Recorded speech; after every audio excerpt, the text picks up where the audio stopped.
The film begins by showing the Earth's chaos after AI robots attack. The police have already bagged one name as the mastermind behind the chaos. Harlan, the first terrorist AI, developed by a scientist at a lab called Sep Robotic. Initially, Harlan was created to make life easier for humans on Earth. However, like a brother, the robot they loved defected and became the mastermind of Earth's destruction. The military responded to the attack by mobilizing all its troops worldwide to fight Harlan. The situation became increasingly difficult since Harlan could hack into all the AI robots on Earth. Eventually, Harlan began to struggle against the military and fled the Earth, but he promising to return one day. 28 years later, a military force called ICN, International Coalition of Nations, was conducting a sweep in a place to hunt down a terrorist AI robot that Harlan allegedly sent as a spy. They used motion sensors that robots cannot perfectly imitate.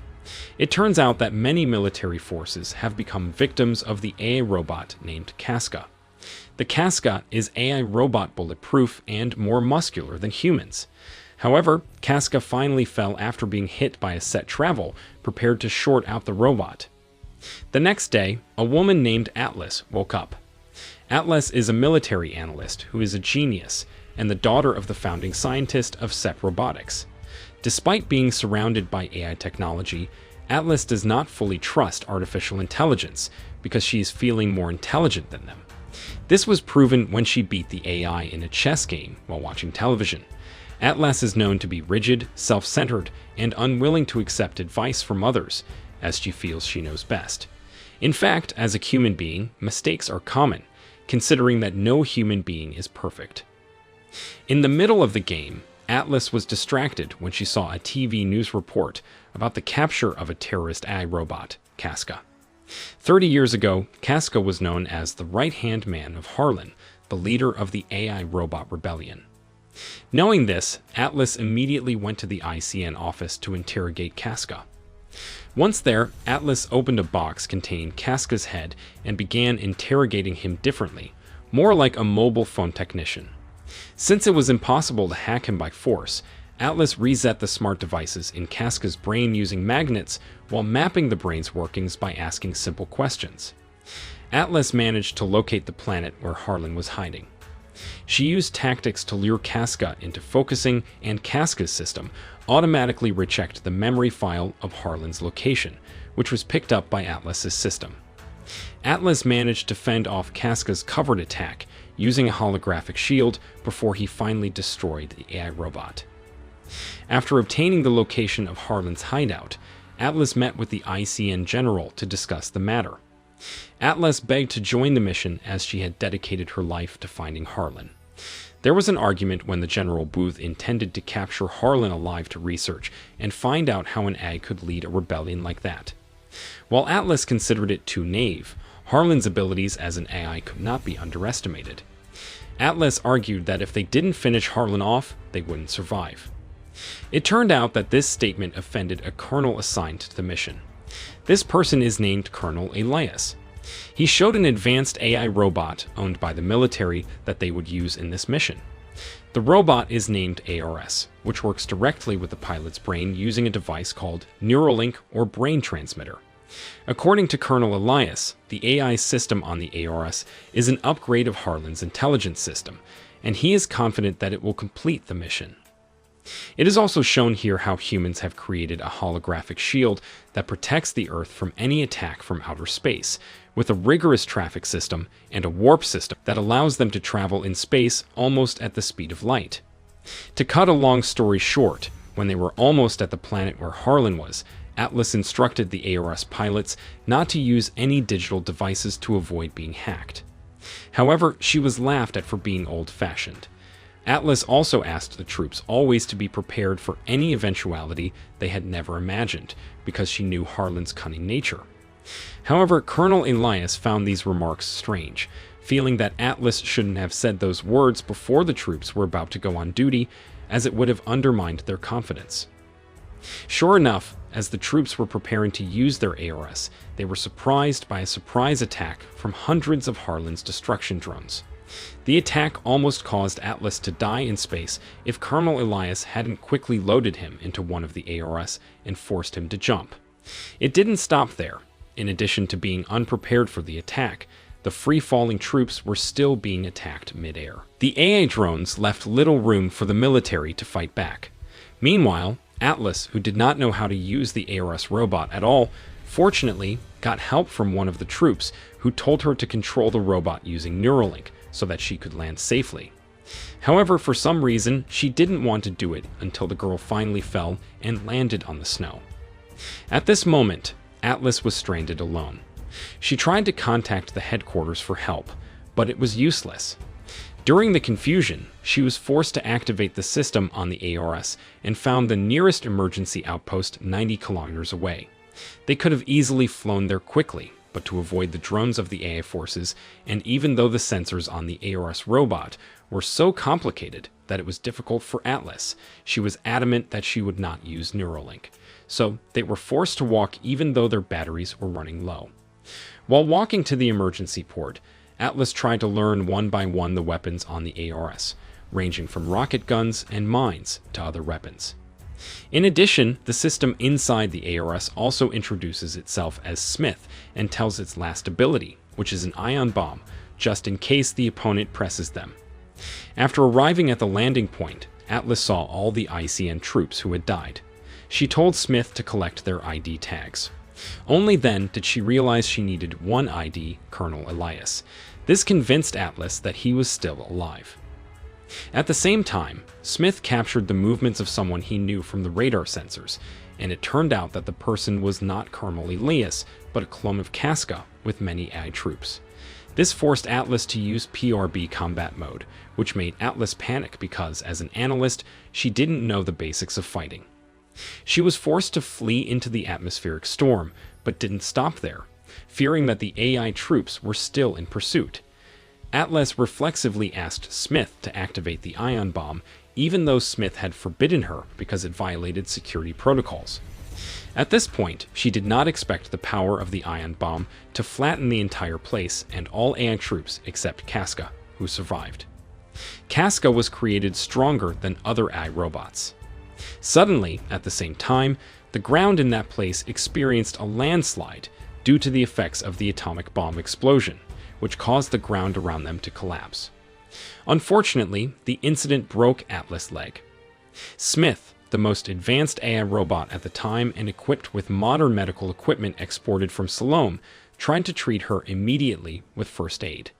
In this challenging situation, Smith again asked Atlas to use Neuralink because they could only connect and work together to get out of the place. It was also the only way they could survive. Feeling that there was no other option and not wanting them to be buried in that place, for the first time, Atlas obeyed Smith's command to transmit her brain bidirectionally. Meanwhile, up above, Casca was still in one piece, trying to rise from the rubble. Casca then contacted Harlan to report that he had lost Atlas. At the same time, it turns out that Colonel Elias is alive and now being held by Harlan. The robot extracts all the crucial information from Colonel Elias about Earth and human life today. Back to Atlas and Smith, who are still trapped underground, they had a problem when Smith failed to connect his system with Atlas. Keep in mind, because ARS robot technology is very advanced, to activate all of that, he must connect with his pilot through Neuralink. This stage will connect Atlas' mind's contents, including her past with Harlan.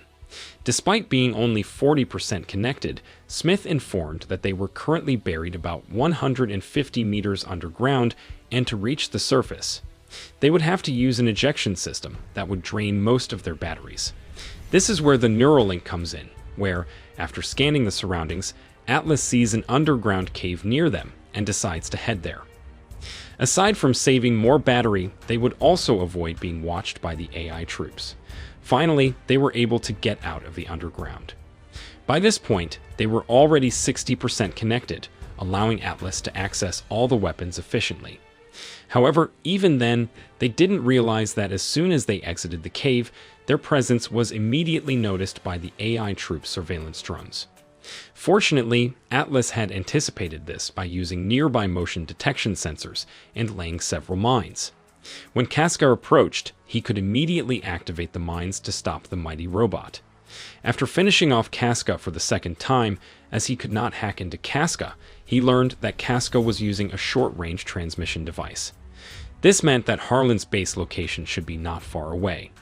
Realizing this, Atlas asked Smith to quickly scan the surrounding area and estimate the possible location of Harlan's base. They intended to go there immediately after getting the info from Smith.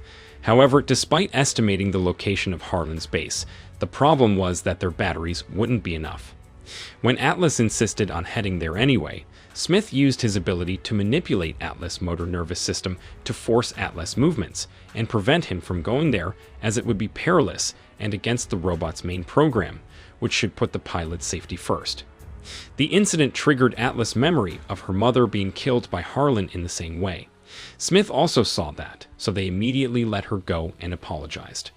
Then Atlas explained that they had to go to Harlan's base to send the coordinates to launch a remote attack. If they didn't do that, then the opportunity to finish off Harlan would be lost, and all the soldiers who had died would be wasted. Long story short, the two of them finally arrived at Harlan's hideout and immediately implanted a signal transmitter so that the center could get accurate coordinates. However, when they were about to leave, Atlas realized that Harlan was up to something. Upon further investigation, she saw the AI robots loading all the nuclear warheads carried by humans to be sent back to Earth. Their presence was finally detected, and what Atlas had feared from the beginning finally happened. Smith's AI system was hacked, so they were caught. Welcome to the pie or... After decades of searching, this was the turning point. Atlas finally met Harlan. As it turns out, from the very beginning, Harlan planned to capture Casca and leak the base's location. The humans proudly assumed that they had found him. In essence, he intends to destroy most of the current human population on Earth, and in doing so, using the remnants, Harlan will guide a new generation of humans to live as they should, which is to preserve nature. Here, Harlan recognizes that the shields created by humans are indeed very accurate and would be impenetrable if only relying on the power of external attacks. Therefore, he deliberately lured Atlas and the AORS troops to come to him because he knew that Atlas would accompany the troops on this mission.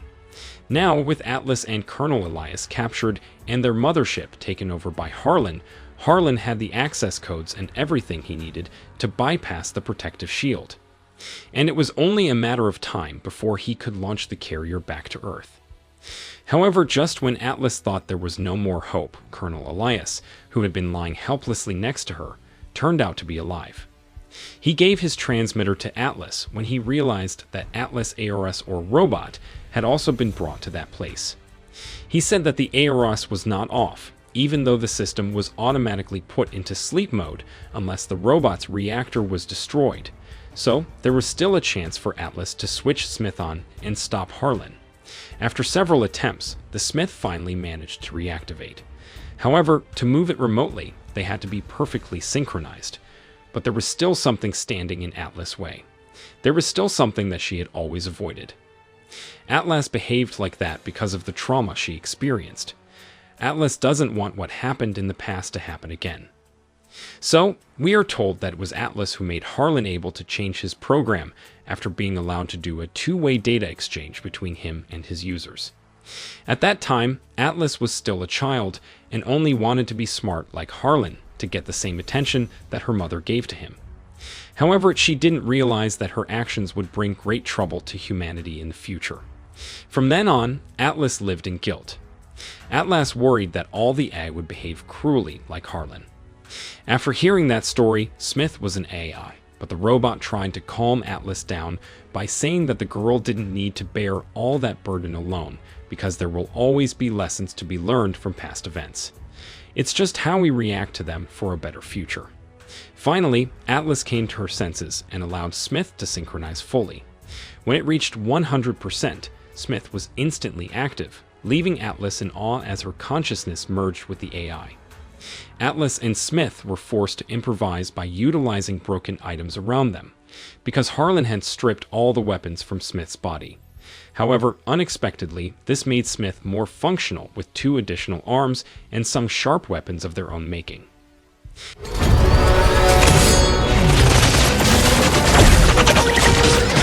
Despite being alone, Atlas was already in 100% sync with Smith, so she defeated dozens of Harlan's AI troops without them realizing that Atlas was just baiting them.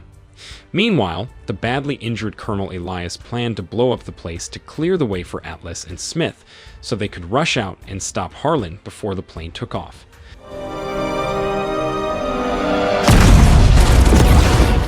Even though they make it out, Atlas and Smith must try to avoid the AI robots and artillery firing at them. Atlas could even see the scenario by calculating the possibility of doing maximum damage with just one highly accurate shot.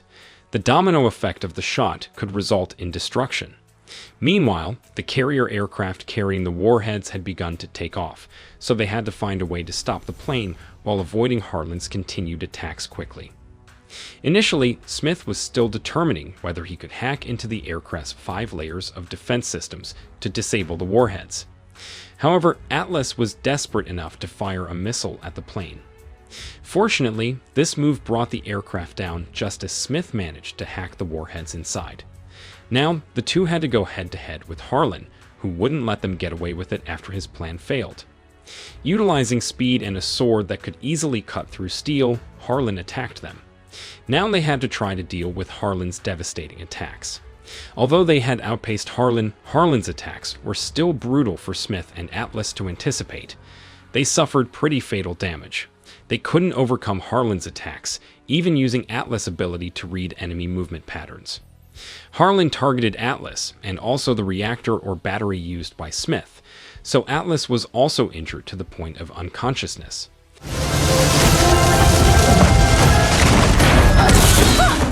This is where Smith was left alone.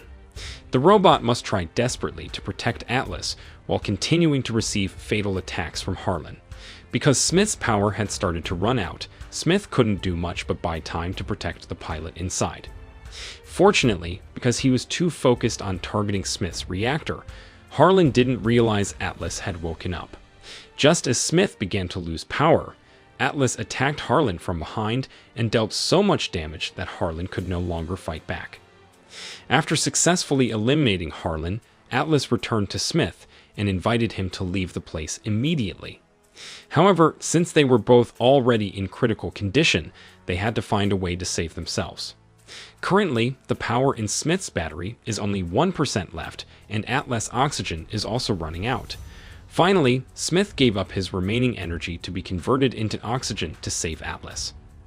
This is where Atlas felt a bond with Smith and a sense of loss when she had to part with Smith, even though she was previously skeptical of AI. Despite knowing that the AI system of the arts was designed to protect their pilots, Atlas did not expect the robot to sacrifice himself. Inevitably, this moved Atlas. Long story short, Atlas returned to Earth and was visited by the ACN General. He wanted to thank you for Atlas because Atlas' services, humanity had survived. The General thanked the soldiers' families because Atlas was willing to collect their identification. Also, Atlas finally decided to join the army in ICN and modified her robot with the exact model of the arts robot she used against Harlan, and she used Smith as the robot's AI system.